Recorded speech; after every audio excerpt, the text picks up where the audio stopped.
What's up, everybody, and welcome to another exciting episode of the Dripping Creativity Podcast. I'm your host, Chris Corvan, and today we have a multi-talented guest, Cathryn Leigh. Cathryn is a writer, crafter, and cosplayer, and we're going to dive right into her creative process, exploring her captivating book series, and even a fun little surprise of my cat disconnecting the call.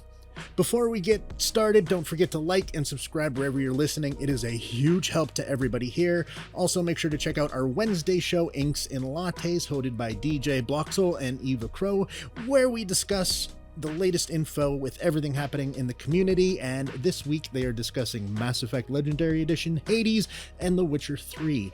Now, let's welcome Cathryn Leigh. Why don't you tell us all a little bit about yourself? That's always a hard question to answer. So I'm Cathryn Leigh. I have a full-time day job that thankfully pays for all my bills and allows me to play with mainly fabrics and birds. So I do write. I have 2 books out, published right now, a couple short stories that are out of publication, hoping to get them back out again. And basically I write a lot of sort of fantasy right now, and there's always like this storyline of romance going through my adventures. So excellent. That's pretty cool. And we were just talking here before, you have chickens. Well, my mom has chickens, so right now I'm up at my mom's helping my mom. But yeah, so my mom has chickens. That's odd. How many chickens? Like, let's talk about the chickens for a second. Okay. All right. So she got 4 new baby chicks shortly before I came up here. And she's got 10 hens, I think. That's a lot. That are full grown. They lay about 8 eggs a day. Wow. Yeah. That's a lot of eggs to go through. So she sells them. Yeah, I would say so, because that's a lot of eggs to be having. Okay, yeah. Well then, let's start with some of your published work there. Tell me a little bit about those. All right, so my published work is the first 2 books in what will be a 4-book series: Love Lost, and Hope Extinguished. Peace Forgotten will be out this year as book 3, and I've started writing book 4. Excellent. They are about a young woman who is born of the night, blessed by the light, whom the gods have determined will bring the 2 peoples together before all hell breaks loose. She is joined with her childhood companion Aramis, and she makes friends on both sides along the way. Perfect. So it's one of those light and dark, treading the line. It's light and dark, but not quite light and dark. Kind of like the whole kind of idea is that there is no light and dark. It's all shades of gray, and nobody's really always in the right. I absolutely love that.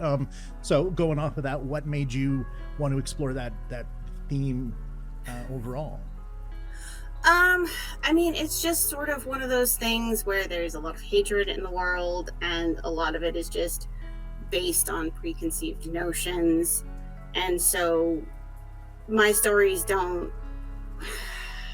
delve really deeply into it. They sort of are, I kind of consider them fantasy beach reads.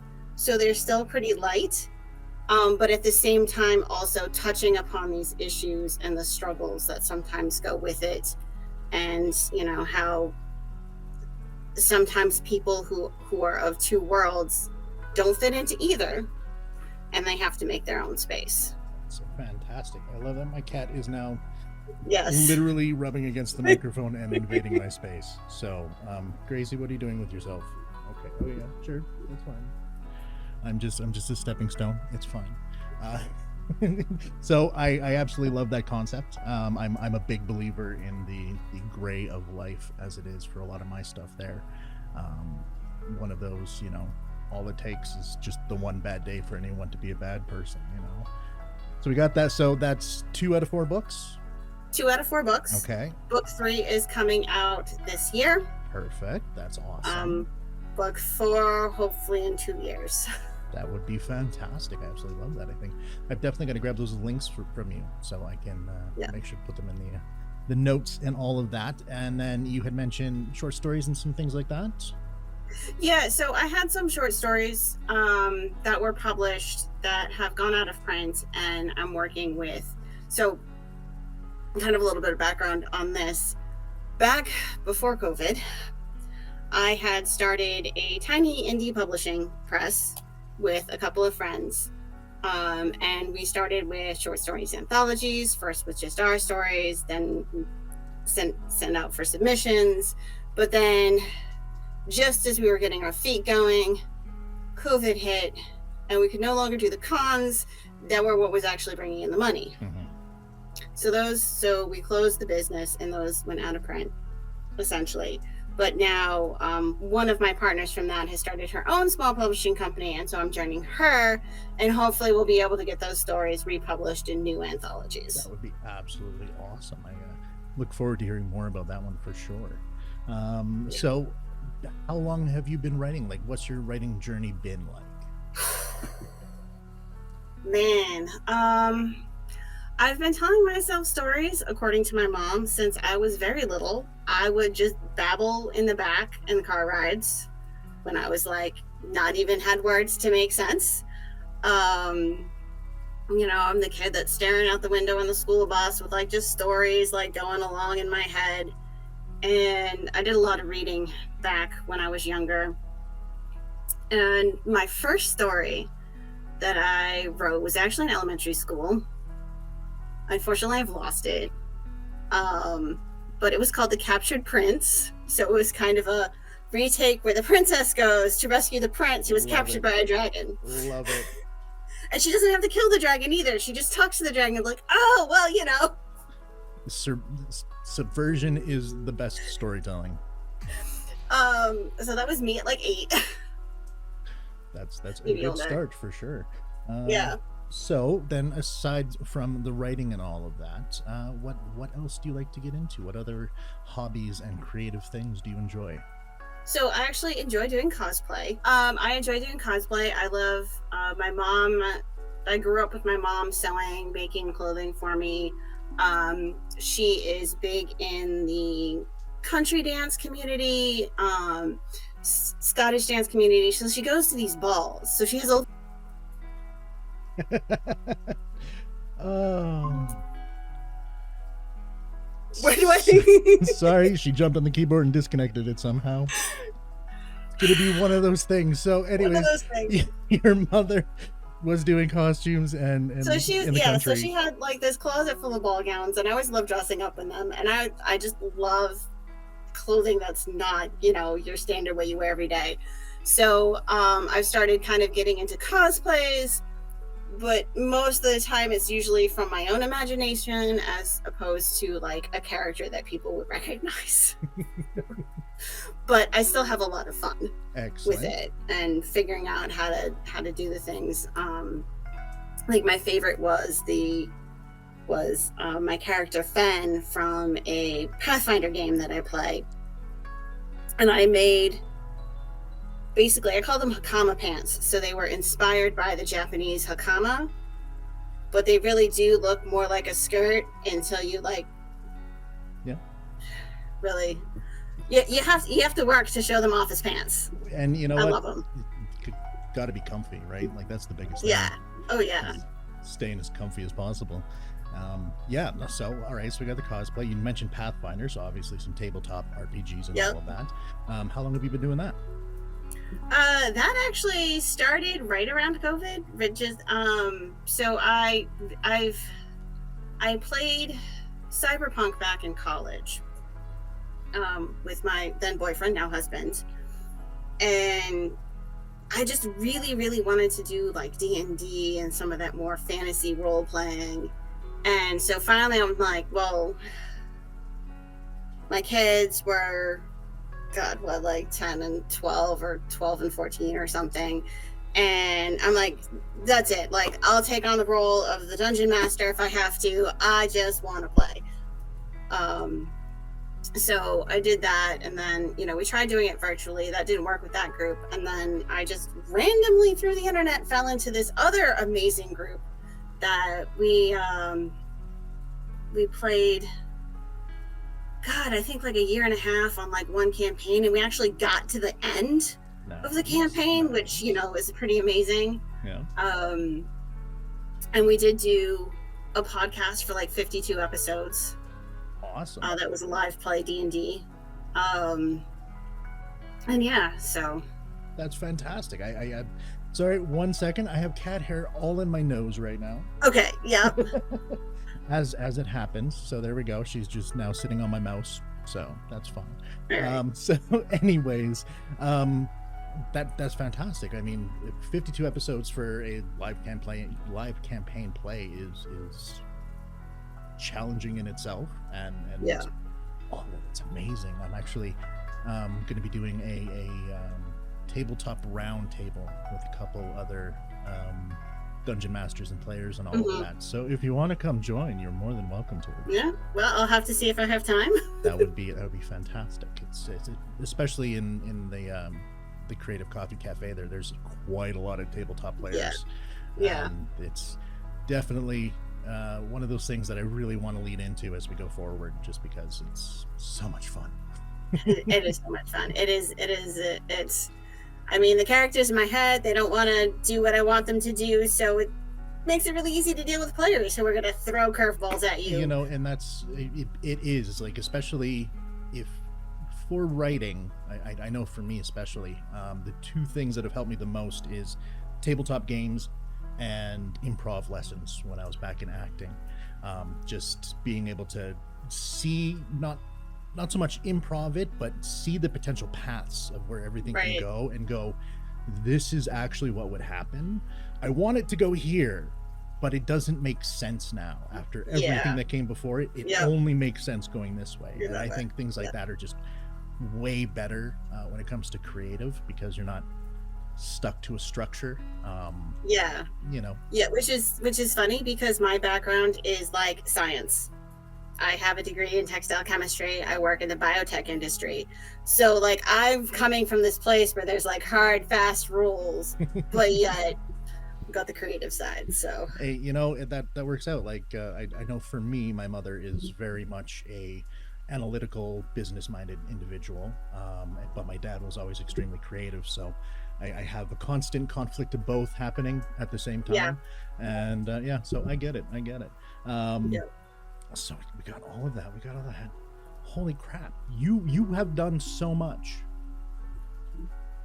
Really? It doesn't feel like much. It doesn't feel like enough. But at the same time, it never does when you're doing it. And it's only when you kind of stop and look back and realize, oh, shit, I actually did quite a lot here. And that's really cool. So, all right. So you got the 2 books coming up. Is there anything else happening that you are tooling with in the background? Well, I will be at RavenCon in Virginia at the end of this month, April. Excellent. So we'll have a table there selling our books. Oh, that's perfect. Definitely. Yeah. Well, I'll have to make sure to get up this episode before then. You got 2 weeks. Damn it. All right. Well, you know, it's fine. We got stuff happening. It's good. But okay. I mean, I'm a highly organized individual, I guess. You know what? And there's nothing wrong with that. I find being organized, especially with creative stuff. Well, actually, that leads into a very solid question: is what is your writing style? How do you approach something like a 4-book series? So this particular 4-book series started off with a song poem. So there's basically this song that I know that just kind of morphed into a plot line. Excellent. And so I kind of have this sort of 4-verse song that I call Alethia's Lament, which is the name of the series, that's sort of guiding each of the books. And then as I've been writing them, like, again, it's become it's sort of almost a getting kicked out of paradise type story. There's also this hint of sort of the religion. So there's definitely, in the one culture, it feels very Christian with how they do things. Well, my other culture is maybe a little bit more Native American, but not quite. It's kind of so like pulling from what, like, my big thing is when I'm writing fantasy is I want to pull as much as possible from what people already know. Definitely. I try and base my worlds tend to be based in science. I'm trying to explain things, which is also how I ended up with Werewolves in Space. But that was a crazy novel.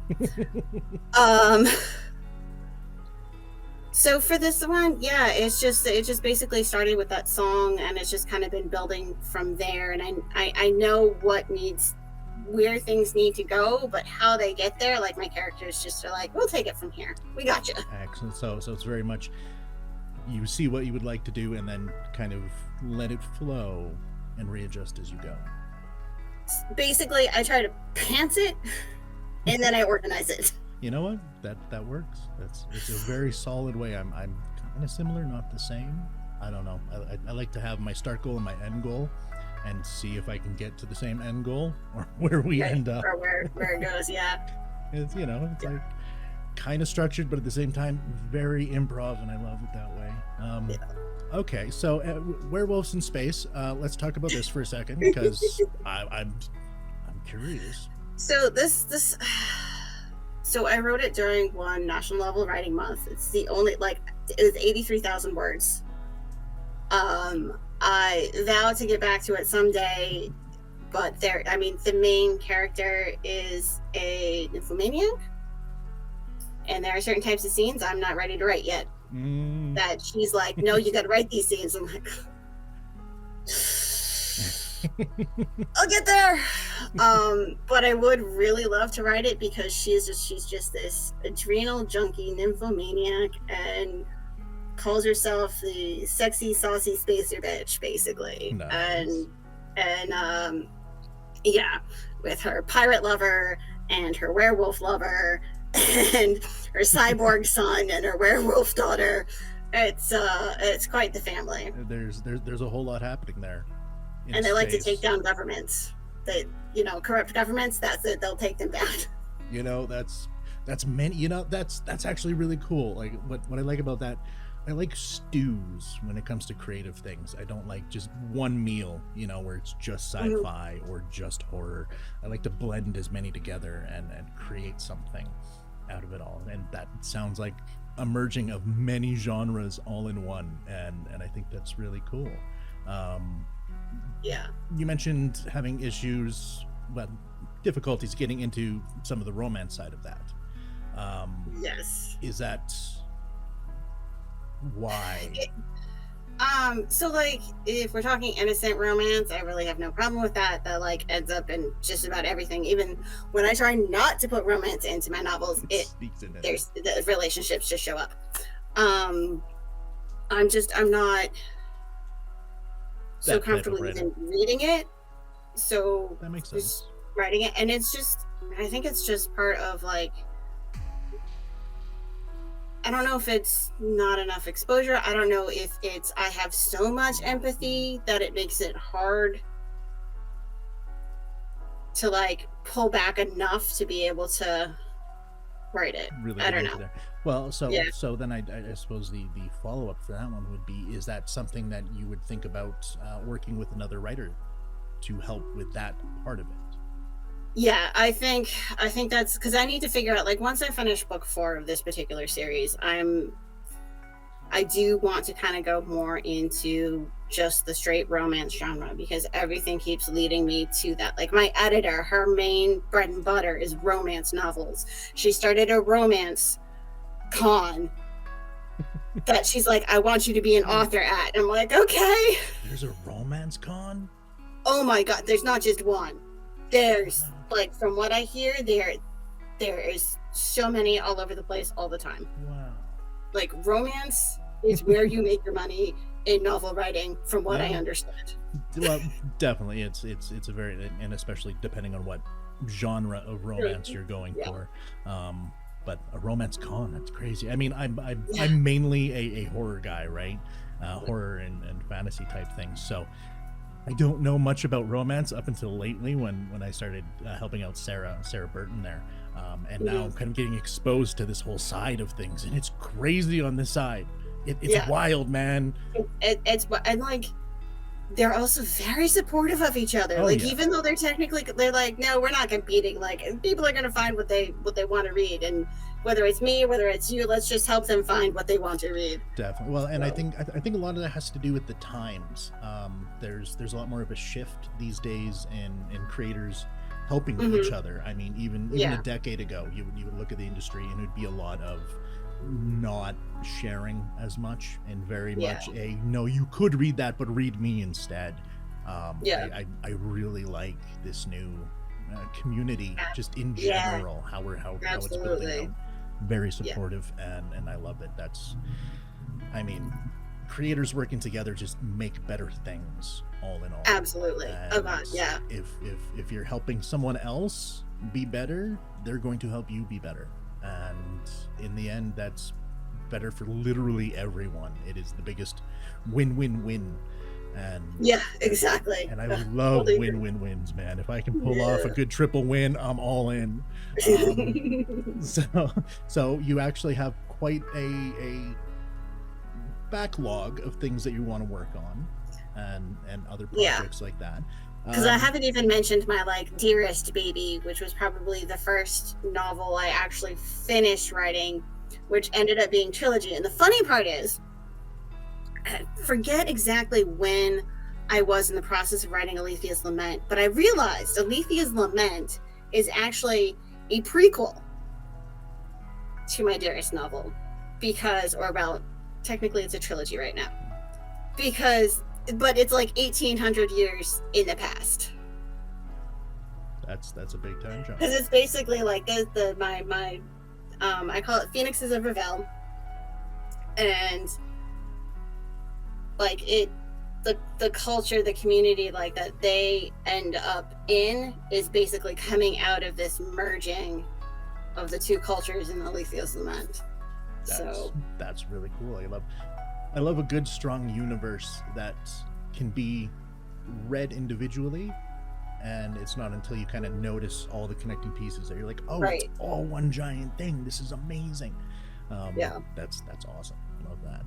So definitely a strong catalog of things that you've got going on. So given the full-time job, it just takes me at least 2 to 3 years to get a novel out. So am I gonna have time for all of these? There's always time. And really all it takes is just one to really hit it off, and then you can kind of veer your way into, I might be able to do this full time. And I think that's kind of the goal for most of us. Is my hope is that by the time I hit retirement, it will bring in play money. That's honestly a reasonable goal that is easy to achieve and makes sense. I like that. I like that a lot. I just gotta get better at marketing. Definitely. Well, fortunately there is a community there that knows a thing or two, so we can definitely help you out there. So we got that. Briefly touched on the cosplay. Do you do the cosplay in cons or anything like that, or so BravenCon, which is the main con that I go to annually, definitely we cosplay there. It's fun because there's usually 2 or 3 of us there working the table, and we'll coordinate. So one year we were all characters from that Pathfinder game. Excellent. Because the woman who runs the company is actually the DM for that. So it's mostly at the cons. I go to the Renaissance Festival every year, so I have plenty of Renaissance costumes. It's kind of eeny, meeny, miny, mo, which one am I wearing? That's awesome. All right. Well, hey, that actually, we're coming up on the time. Wow. All right. That just flew by. Holy shit. Minus the cat interruption. Right. But, cats will be cats. So then on the closing out here, what advice would you give to someone writing in your specific genre? What type of things do you think would be good for them to focus on the creative side? it's okay if your process doesn't match someone else's. Like, you got to take the bits and pieces that you hear about the different processes and just use what works for you. If you like spreadsheets, use spreadsheets. Yes. If you want the scratch pad, use a scratch pad. I mean, I'm a spreadsheet girl, but that's not everybody. I was literally just talking about this in another interview, and it's picking and choosing. It's looking at everyone's various things, especially when you get stuck. And you're like, I don't know what to do. So you kind of look at what everyone else is doing. You're like, I hate that part, but I really like this one little thing that they do. So I'm going to take that. And then you kind of build your own style with influences from other places. And I think that is definitely one of the strongest advice to give to any creative field, not just writing. It's a very important thing is don't copy someone, but innovate off of what they have. And definitely that's a fantastic message. I love that one. Love it. All right. So where can people find you? So I can be found on Facebook as, I think it's like author Cathryn Leigh or Cathryn Leigh author. And then my books are available on Amazon.com. I don't know the exact URL, but I also have an author page at Chaos Publishing. Excellent. That's fantastic. Well, I'll definitely make sure to grab all those links from you before this goes live, and we'll just make sure everyone has access to all of that stuff. And I think that's absolutely everything. Thank you so much. This was actually way faster than I thought it was going to be. It just flew right through, and it was very succinct and professional. I loved it. It was great. A lot of practice in being succinct and professional. It works well in the day job too. You know what? That completely makes sense. And I absolutely love this interview. Thank you so much. All right, no problem. Have a great day. All right, you too. Bye. Bye. Thank you so much to Cathryn Leigh for joining us today and sharing your incredible story. It was so awesome to learn all about you. Remember to like and subscribe, leave a rating for the Dripping Creativity Podcast wherever you happen to be listening. Don't forget to tune in to our Wednesday show. I've been your host, Chris Corvan. You can find me everywhere, Chris of the Void. This has been the Dripping Creativity Podcast, part of the Creative Coffee Cafe community. Remember, stay creative, stay inspired, and until next time, see ya.